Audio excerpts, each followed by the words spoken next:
Bom dia. Bom dia, Oliveira. Bom dia a todos que acompanham aí o RMS News. Satisfação imensa, mais uma semana iniciando, né? Lógico que a semana inicia no domingo, né, meu caro Luiz Antônio Barbosa? Entretanto, os dias úteis tem início principalmente na segunda-feira. Isso tradição, né? Mas muito já inicia no próprio domingo. E aí, como foi de aniversário da cidade de Sorocaba? Tranquilo, Oliveira. Eu vi por aí que as coisas estavam tranquilas também. Foi sossegado. Sossegado. Então tá bom demais, maravilha. O pessoal falou, por que cortaram a imagem de retorno do Luiz Antônio Barbosa? Voltou, tá aí a sua imagem de retorno, meu caro Luiz Antônio Barbosa, maravilha, com a gente analisando os principais assuntos do dia. Doutor, vamos lá.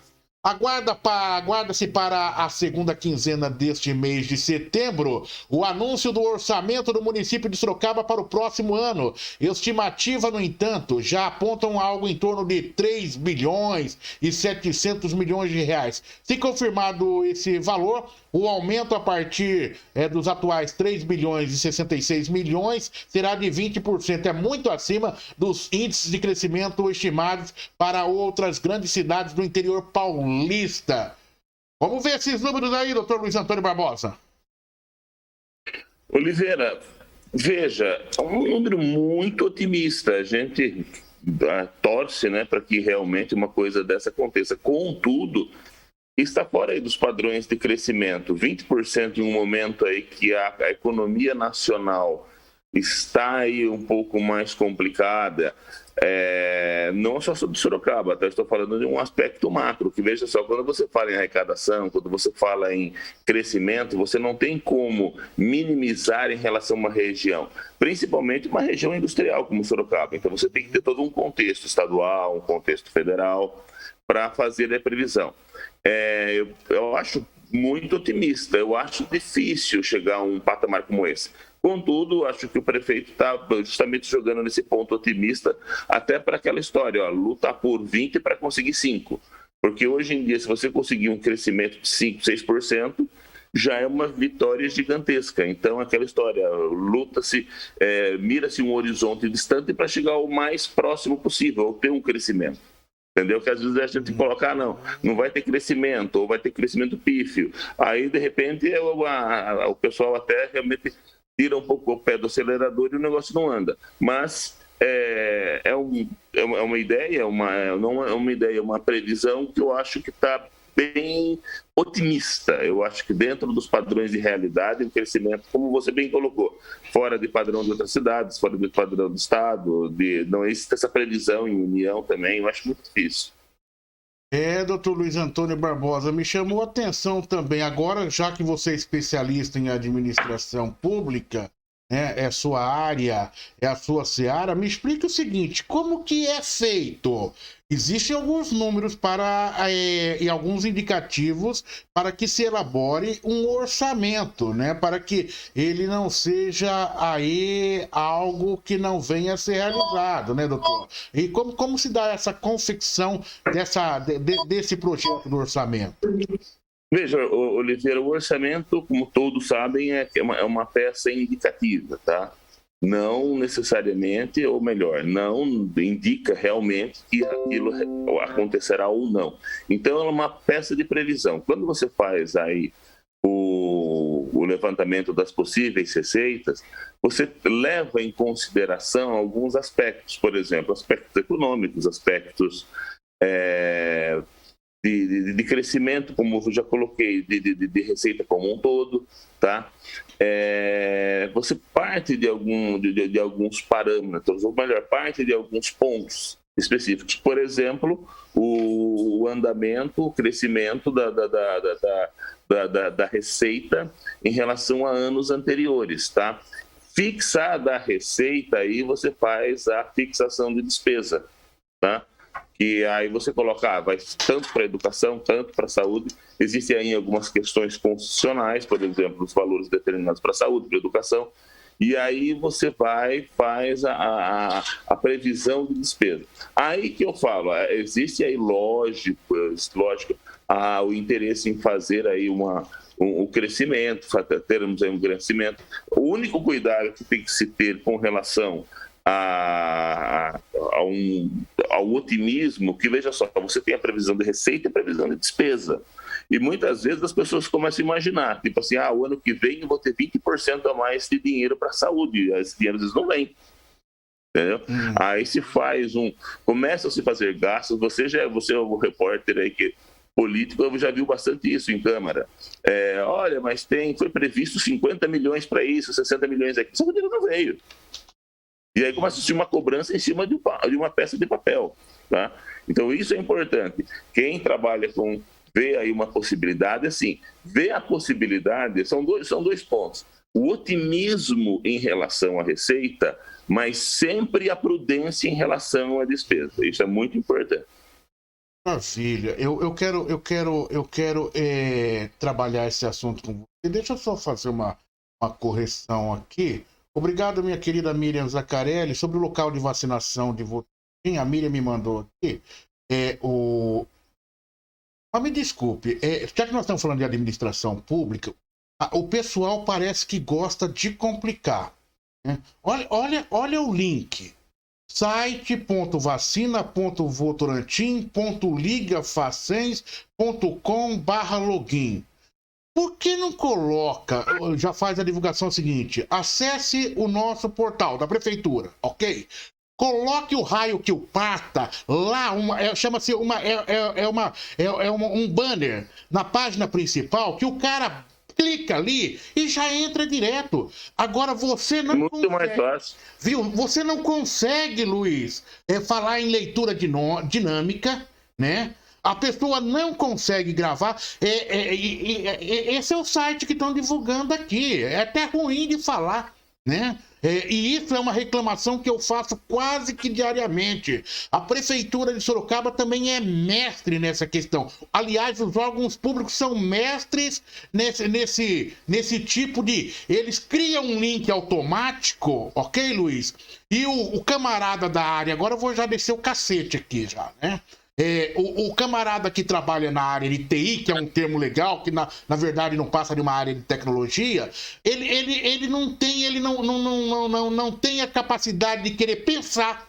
Olha, preciso fazer um banner e colocar na entrada, ali na linha, ou seja, na página de abertura, onde a pessoa vai clicar e o redirecionamento já é automático. E aqui também 3 falhas. Uma da área de TI, outra da área de comunicação, porque é a comunicação que sabe o que o povo entende lá na ponta e deveria exigir isso, e da própria Secretaria da Cultura e da Saúde. Aponto essas 3 situações aqui na cidade de Votorantim. E essas, atenção, isso é modelo para todas as cidades, Luiz. Infelizmente a gente tem que falar, porque realmente eu confesso, eu na leitura dinâmica aqui, eu acabei tropeçando nessa questão. Agora você acha que alguém vai conseguir, na fala, anotar isso, Luiz? Anote o endereço local de vacinação. Site, olha só, site vacina, mas tem uma outra que acho que é site.vacina.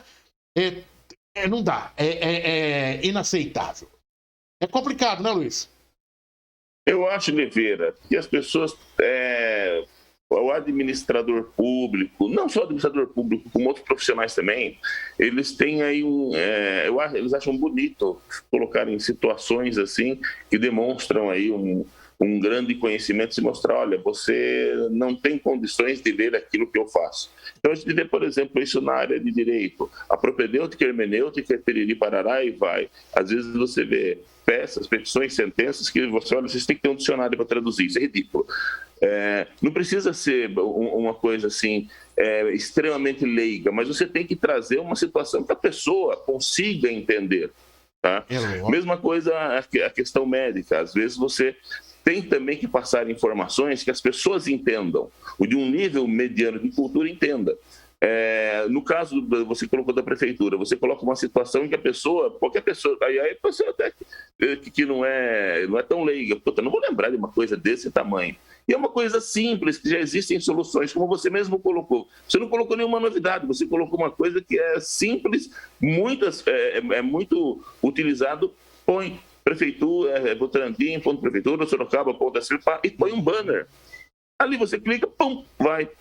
Aliás, eu vou até agradecer a nossa querida Miriam Zaccarelli, que de forma. Ela mandou aqui apenas pra gente aqui, né? E ela coloca aqui que está no banner, ela coloca aqui, que está no banner da Prefeitura de Sorocaba, de Votorantim. Então, legal, ok, vamos lá, Miriam. É só para você até nos ajudar aí também. Está no banner. Entretanto, dentro do corpo da informação. É que deve vir aqui, acesse, ao invés deles colocarem acesse o link, acesse o portal, porque quem vai fazer essa leitura são os jornalistas. Quem vai ter acesso a isso? São a imprensa escrita que vai publicar. É o jornalista. Oliveira, eu vou dar a notícia para você como deveria aparecer, tá? Clique no link da Prefeitura X, e acesse o banner, vacine já. Exato, eu vou abrir aqui, eu vou ter esse cuidado. Entenda o seguinte, não é algo que a gente bate diariamente, não é da prefeitura, é exclusividade da prefeitura de Votorantim. Isso é uma exclusividade, ou seja, é uma regra. Parece que já sai das faculdades com essa orientação. Então vamos lá. Deixa eu pegar aqui, deixa eu ver onde que é. Aqui, vacina.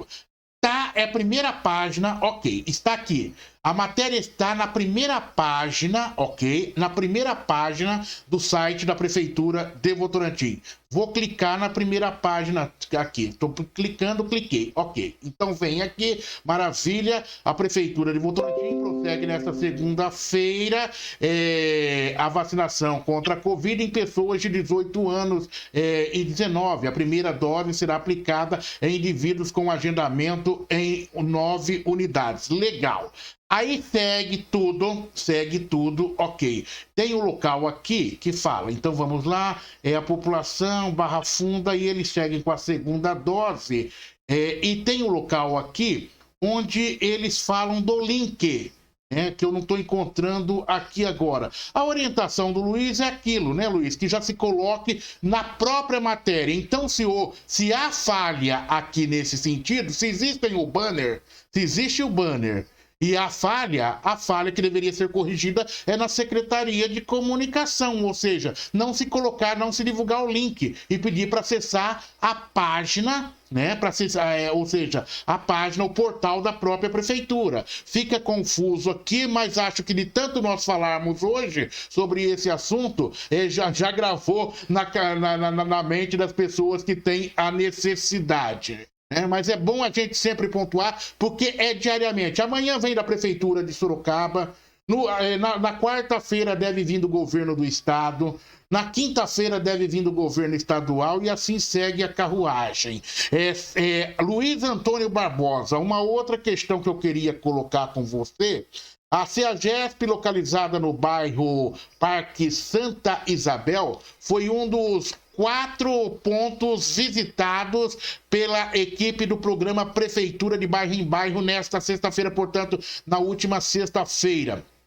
O prefeito Rodrigo Manga, acompanhado de secretários municipais, se comprometeu a buscar melhorias para o espaço. Outros bairros contemplados na ação foram a comunidade Canta Sapo, na Vila Barão, Zona Oeste, bem como o Jardim Santa Cecília e Paulista, ambos na zona norte da cidade. A primeira parada da equipe do Prefeitura de Bairro em Bairro foi no CEAGESP. O grupo conversou com os comerciantes para ouvir as demandas. Entre as principais reivindicações estão melhoria de iluminação, sinalização vertical e horizontal, manutenção nos banheiros e na caixa d'água e recapeamento do asfalto. Várias reivindicações em relação ao CEAGESP, mas a minha pergunta é o seguinte: quem manda no CEAGESP? Quem é o responsável pelo CEAGESP? É uma unidade que está localizada na cidade, nós sabemos que é o governo federal, entretanto, pouco se comunica com a cidade, né, Luiz? Ou estou equivocado? O CEAGESP é federal, Oliveira. Então, é um órgão federal que as determinações, o gerenciamento lá é feito pelo Poder Público Federal. Agora eu vou dar uma continuidade, tá? Eu acho o seguinte, você explicando aí a questão dos pedidos, né, das necessidades de melhoria, tá? Esse é muito bem colocado. Você conhece com certeza o CEAGESP, a gente conhece, eu conheço também o CEAGESP. Realmente precisa de muitas melhorias, precisa dar uma arrumada no asfaltamento. Agora eu pergunto, Oliveira, precisa esperar o governo isso ou será que os próprios comerciantes ali não conseguem se cotizar e dar uma melhorada também, já que é algo para os seus próprios clientes que estão ali? Eu acho que é aquela história que existe muito hoje, Oliveira, todo mundo espera de governo.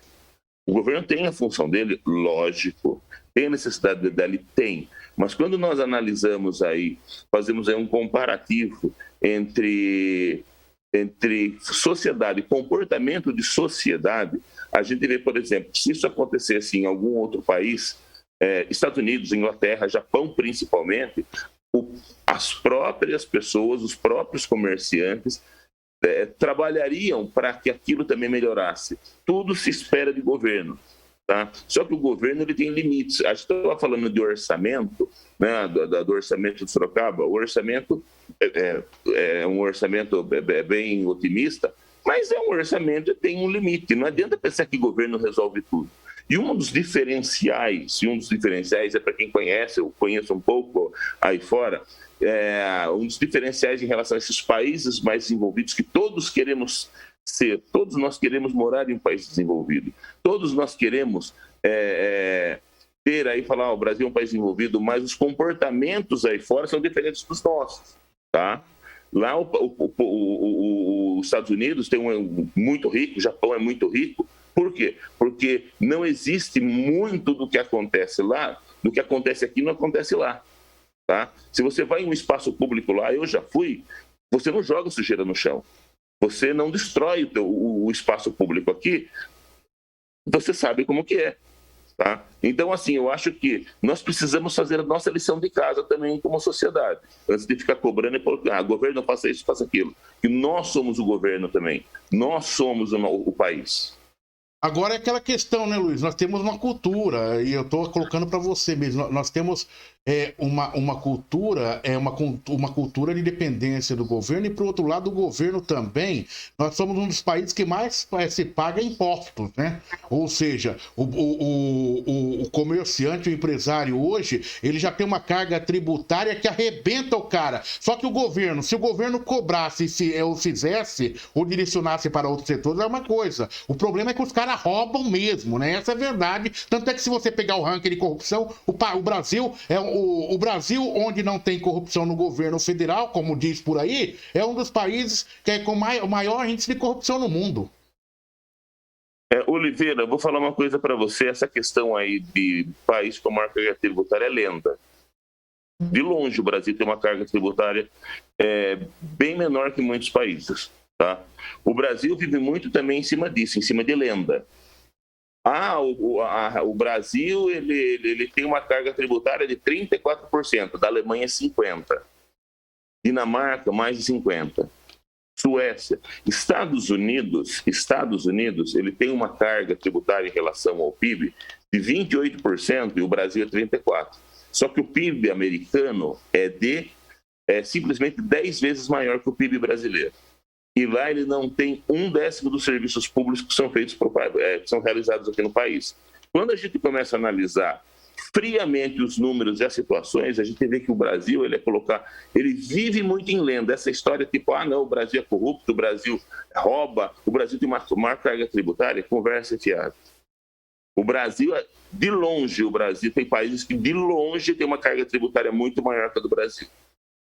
E lá, eu cito para você, por exemplo, Japão, uma potência mundial, uma potência, uma cultura. Lá, o custo, vou colocar para você uma coisa assim, o custo com limpeza pública, o gasto japonês com limpeza pública é quase zero.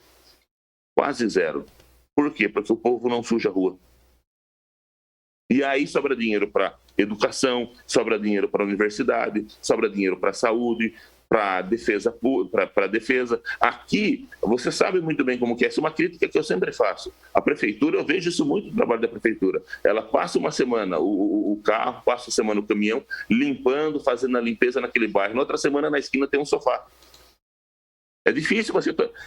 Assim, tem muito problema no Brasil, da parte pública. Tem corrupção, você falou que tem, mas nós precisamos começar a fazer um pouco a nossa lição de casa também, nós só falando a culpa do governo, que é fácil falar também, a culpa é do governo. Aqui não anda por causa do governo.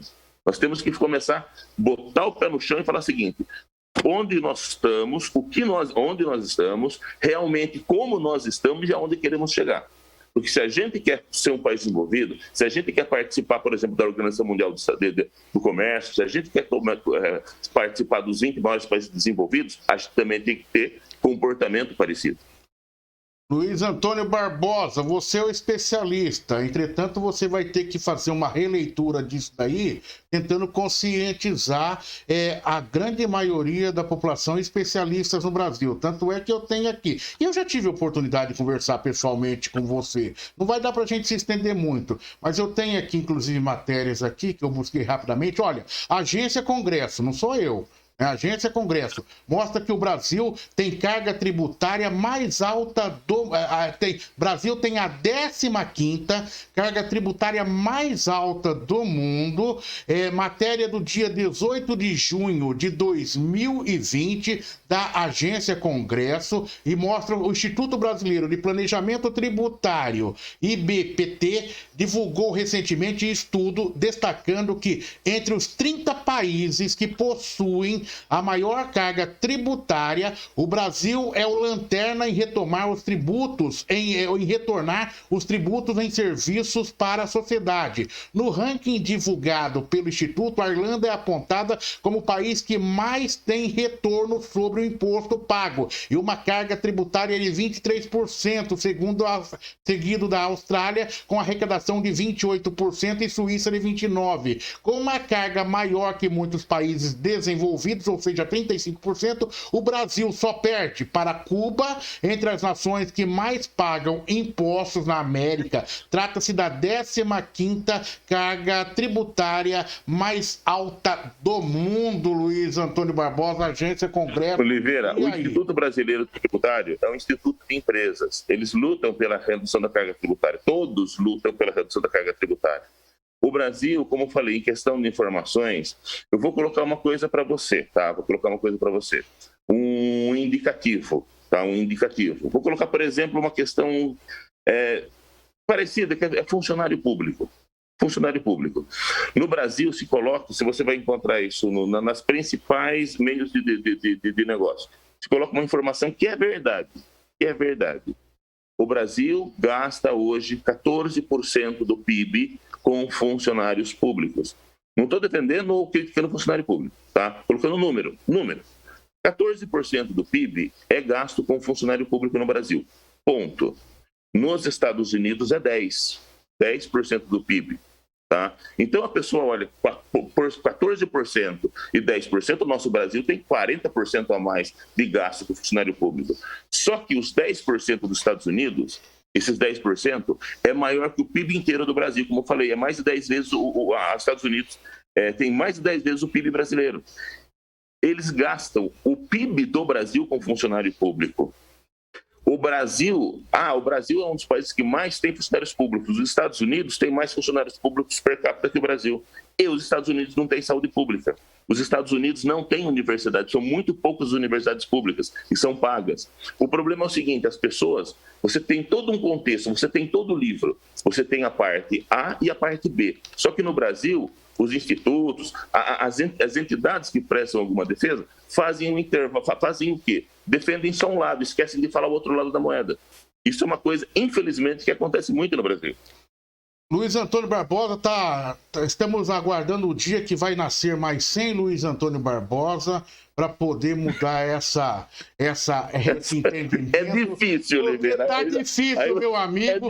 Não vou continuar essa conversa, porque senão nós vamos longe demais, né, Luiz? Até porque você viu como que é. Você está baseado em estudos, conhecimento, né?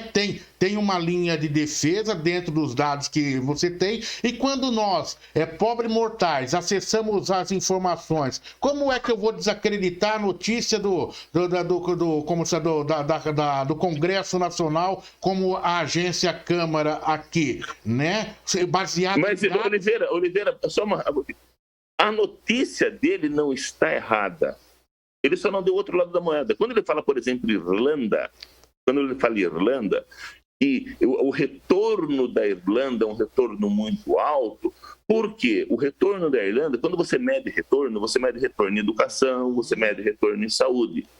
No Brasil, você não tem retorno sem educação e saúde. Você tem retorno em educação, você tem retorno em saúde, você tem retorno em limpeza pública. Lá ele não tem esse retorno porque o pessoal não suja a rua. 30 milhares... Então, todo o dinheiro é utilizado na saúde e na educação. Quem está certo? É a leitura. Então, o Brasil tem uma carga de 34%? Tem. Só que ele não é a maior. A Alemanha... Suécia tem carga muito maior. É um fato. Vamos lá. A tua briga técnica aí, a tua briga é por colocação no ranking ou por retorno de serviço prestado pelo poder público à sociedade? Hoje, Oliveira, eu coloco o seguinte: a briga minha não é mais pelo poder público. Existem problemas, falhas públicas? Lógico que existem. Lógico. Como eu falei, não adianta você ficar tampando só com a peneira. Lógico que existe. Mas existe também uma parcela muito grande de responsabilidade de sociedade. Tá? De sociedade. Como eu falei aí, o CEAGESP está caindo aos pedaços. Tá? A parte de pavimentação horrível. Mas ninguém... Os setores que utilizam aquilo não pensam, falam, vamos ajudar, não só pensando em público, não só pensando no poder público, essa é questão do governo federal. Porque qualquer investimento que eles façam lá, retorna para eles também em que sentido? Mais pessoas vão comprar, mas não tem esse pensamento. Luiz, é o seguinte, concordo em gênero, número e graus com a sua linha de pensamento, já conversamos pessoalmente, você já tentou me fazer entender e compreender em alguns momentos esse cenário, entretanto eu acho que eles têm que cobrar mesmo nesse momento. Você se lembra a polêmica do ano passado, há 2 anos atrás, quando os caras estavam fazendo negociata do estacionamento, para cobrança do estacionamento desse tal CEAGESP, ou seja... Então, Oliveira, como eu falo, está dos dois lados. O comerciante aqui sofrendo para pagar e o governo federal lá nas escondidas, lá em Brasília fazendo tratativas para caixa de campanha eleitoral. É duro, meu amigo. Tudo errado. Fechou. Era isso que a gente tinha que concluir com a sua palavra final. Um abraço, bom dia, até a próxima. Até mais, Oliveira, e boa semana aí a todos os ouvintes aí, todos que acompanham aí o RMS News. Bom trabalho e boa semana a todos. Obrigado. Vou marcar uma palestra sua com os comerciantes lá do CEAGESP para você colocar... Oliveira, posso falar uma coisa para você rapidinho, para finalizar? Sim. Existe uma praga em Sorocaba chamada leucena. Leucena, o que é? Uma árvore invasora que está tomando a cidade. Tá? Lá o CEAGESP tem uma feira muito grande, que é a feira de flores, feira de produtos, árvores. Gente, o CEAGESP está tomado de leucenas. Um local onde vende árvores, vende flores. Poderia, sabe, se cada uma mandasse derrubar aquelas leucenas que estão lá dentro, e cada um cedesse uma, 2 para fazer um plantio bonito, fazer um jardim bonito, quanto custa isso? Dividido? Nada, mas não, ninguém faz nada. Vamos fazer uma aposta? Vou fazer uma aposta. Hoje eu estou desafiando, nós dois aqui estamos no embate aqui. Faça esse pedido de autorização para a Secretaria do Meio Ambiente. Daí depois você me conta se é possível ou não. A burocracia, o processo que vai entrar os... Aquilo era interno, Oliveira, lá não era pública. E a Leucena não tem defesa ali. Isso eu falo para você. A Leucena, inclusive, a própria prefeitura, ela entende que tem que ser derrubada. Essa é uma questão até nacional. A leucena é uma praga nacional. Agora, se o prefeito... Não é uma área protegida. Se o prefeito foi lá, acompanhado de secretários, viram isso e não fizerem nenhuma proposta, daí fica... Porque é federal, ele não pode fazer. Sempre tem uma resposta positiva do doutor esclarecedora. Um abraço, Luiz Antônio Barbosa. Até mais a todos. Até mais. Luiz Antônio Barbosa, advogado especialista em administração pública.